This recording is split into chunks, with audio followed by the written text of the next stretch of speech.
Hey guys, in today's video, we are gonna talk about AI timeline, that how AI grows and becoming more powerful as you all can see in today's world. So let's start our video.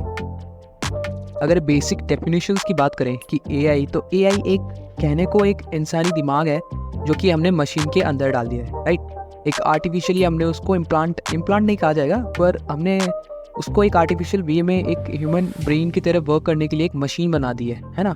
Artificial intelligence उसको नाम दे दिया गया है John McCarthy ने। John McCarthy एक scientist थे 1956 में। उन्होंने सबसे पहले इस टर्म को जो है नाम दिया था आर्टिफिशियल इंटेलिजेंस, और जिनको हम फादर ऑफ AI के नाम से भी जानते हैं, ठीक है।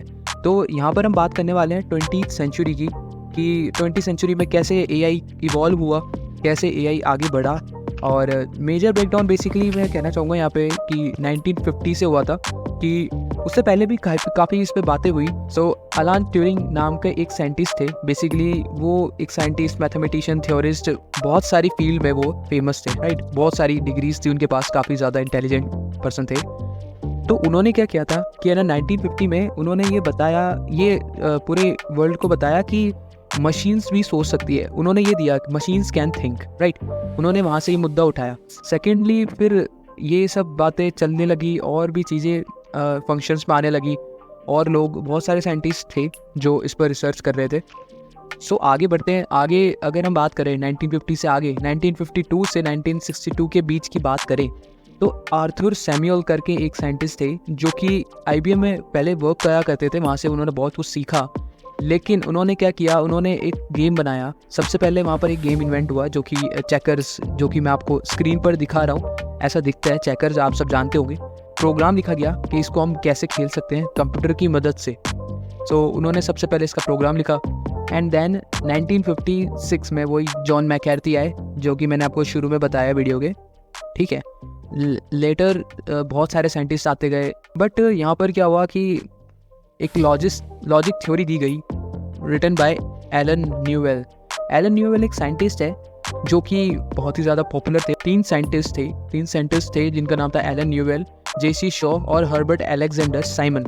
इन्होंने मिलकर एक लॉजिक थ्योरिस्ट करके एक प्रोग्राम बनाया जो कि क्या करता था कि मैथमेटिकल रीजनिंग को सॉल्व करने के लिए हेल्प करता था, है ना।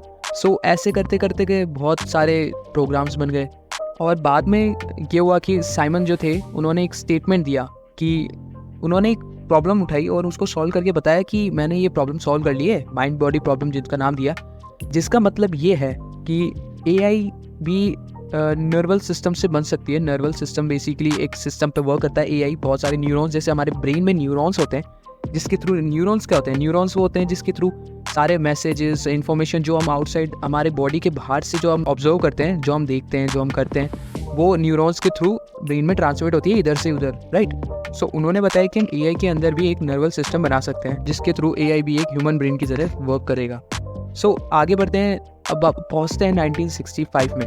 उससे पहले बहुत सारी चीज़ें हुई 1956 से 1965 में, बट 1965 में क्या हुआ, डीप लर्निंग वहाँ पर इंट्रोड्यूस हुआ फर्स्ट टाइम, जो कि एलेक्सी ने किया था, एलेक्सी जॉर्जेविच, जिनकी फ़ोटो मैं आपको दिखा रहा हूँ जो कि मुझे सोर्सेज से मिली है। सो बात करते हैं आगे 1965 की। जोसेफ नाम के एक साइंटिस्ट थे जिन्होंने एक इंटरेक्टिव प्रोग्राम बिल्ड किया था जो कि ये बता रहा था वहाँ पर कि how we can communicate between machine and human, जिसका नाम था एलिजा, जो कि वहाँ उस टाइम का बहुत ही पॉपुलर AI टॉय हुआ करता था। सो ऐसी ही बहुत सारी डिस्कवरीज होती गई, छोटी छोटी डिस्कवरीज, बहुत सारी डिस्कवरीज हुई, बहुत सारी थ्योरीज आई 1966 की। सो वहाँ पर एक रोबोट आया जिसका नाम था WABOT-1, वेबोट या WABOT-1 उसको कह सकते हैं। सो ये वर्ल्ड का first full scale humanoid intelligent robot था, जो कि 1967 से 1972 के बीच बनाया गया था। सो इस WABOT-1 की इमेजेस मैं आपको स्क्रीन पे शो कर रहा हूँ कि ये ऐसा कुछ दिखता था। उस टाइम पर लोगों ने एक रोबोट बना दिया था, बेसिकली इतनी पहले ही लोगों ने एक रोबोट बना दिया था, और अभी इसका और एडवांस वर्जन आता जा रहा है। आगे बढ़ते हैं, बात करते हैं 1968 की। तो 1968 में मेजरली एक चेस प्रोग्राम बिल्ड किया गया था जिसका नाम था मैक हैक करके उसको बोला जाता था। और ये जो प्रोग्राम है ये रिचर्ड ग्रीनब्लैट ने बनाया था, और ये प्रोग्राम MIT के अंदर बिल्ड किया गया था। MIT जो आप जानते हैं बहुत ही ज़्यादा पॉपुलर यूनिवर्सिटी है। सो ऐसे ही आगे जाकर बहुत सारी खोज होती गई, और 1969 में एक और रोबोट हमको देखने को मिला जिसका नाम था शेकी द रोबोट, राइट। इसकी फ़ोटो मैं आपको स्क्रीन पर दिखा रहा हूँ। शेकी द रोबोट करके ये एक रोबोट था जो कि SRI स्टैनफोर्ड रिसर्च इंस्टीट्यूट में बनाया गया था, जो कि डेमोस्ट्रेटिंग करता था कि एनिमल लोकोमोशन, परसेप्शन और प्रॉब्लम सॉल्विंग को। सो बेसिकली मैं आपको बताता हूँ AI वर्क कैसे करता है। AI work on a neural network, जो कि मैंने आपको पहले बताया है ना। AI जो है एक न्यूरल नेटवर्क पर वर्क करता है। एक मेथड होता है ये आर्टिफिशियल इंटेलिजेंस के अंदर, जो कि कंप्यूटर को बताता है कि how to process data in the way that humans brain does. And later in 1970s there is a method known as backpropagation method। ये एक मेथड आता था जो कि AI न्यूरल नेटवर्क्स जो मैंने आपको बताया उसको ट्रेन करने के लिए ये यूज़ किया जाता था ताकि उसको और बेटर बनाया जाए। सो ये कुछ मेथड्स हुआ करते थे। सो इन 1973 वहाँ पर एक रोबोट बना फ्रेडी नाम से, और ये 1973 से 1976 के बीच में डेवलप हुआ था। लिस्प मशीन्स डेवलप करी गई जो कि लिस्प कोड पे चलती थी, जो कि पहले एक कोड चलता था लिस्प कोड करके, और बहुत सारे एक्सपर्ट कंप्यूटर्स बनते गए, एक्सपर्ट सिस्टम बनते गए जो कि ह्यूमन एक्सपर्ट की तरह वर्क करने में सक्षम हुआ करते थे, मतलब एबिलिटी होती थी उनमें, वो बनाया उस तरीके से होता था। और उस टाइम पर क्या होता था कि न्यूरल नेटवर्क्स जो होते थे वो बहुत ज़्यादा यूज़ करने जाने लगे थे। इन मिड ऑफ 1980s सबसे ज़्यादा इंटरेस्टिंग चीज़ जहाँ पर एक फर्स्ट रोबोट कार बनाई गई थी जो कि 55 माइल्स पर आवर की स्पीड से चल सकती थी ऑन एम्प्टी स्ट्रीट्स, राइट। 1986 की बात है ये। एक अर्नेस्ट डिकमैन्स करके एक साइंटिस्ट थे जो कि बुद्धेश्वर यूनिवर्सिटी में थे, और वहाँ पर उन्होंने एक रोबोटिक कार बना दी थी। उस टाइम पर आप सोचिए, अभी टेस्ला चल रही है रिसेंटली इलेक्ट्रिक कार, और जो कि है ना सेल्फ ड्राइविंग कार है। सो इधर बहुत सारी चीज़ें डेवलप होती गई। फिर बात करते हैं 1990s की, और यहाँ पर एक बैकगैमन करके प्रोग्राम, एक बैकगैमन एक गेम है बेसिकली, उसका प्रोग्राम यहाँ पर डेवलप हुआ। बैकगैमन एक गेम जैसा मैं आपको अभी स्क्रीन पर दिखा रहा हूँ, ऐसा कुछ दिखता है ये, और इसी का प्रोग्राम यहाँ पर लिखा गया था। बात करें 1993 में, तो एक पॉली रोबोट करके एक रोबोट वहाँ पर डेवलप किया गया था जो कि ऐसा कुछ दिखता था जैसा मैं आपको स्क्रीन पर दिखा रहा हूँ। सो काफ़ी ज़्यादा इसमें देखो आप वायर्स और कितना सब कुछ इसमें, मतलब रोबोट, ये एक रोबोट है। सो ऐसा कुछ दिखता था। सो ऐसे बहुत सारे रोबोट्स बनते गए। एक डीप ब्लू चेस मशीन करके एक मशीन डेवलप करी IBM ने। IBM एक कंपनी जो कि आप सब जानते होंगे बहुत ज़्यादा पॉपुलर है।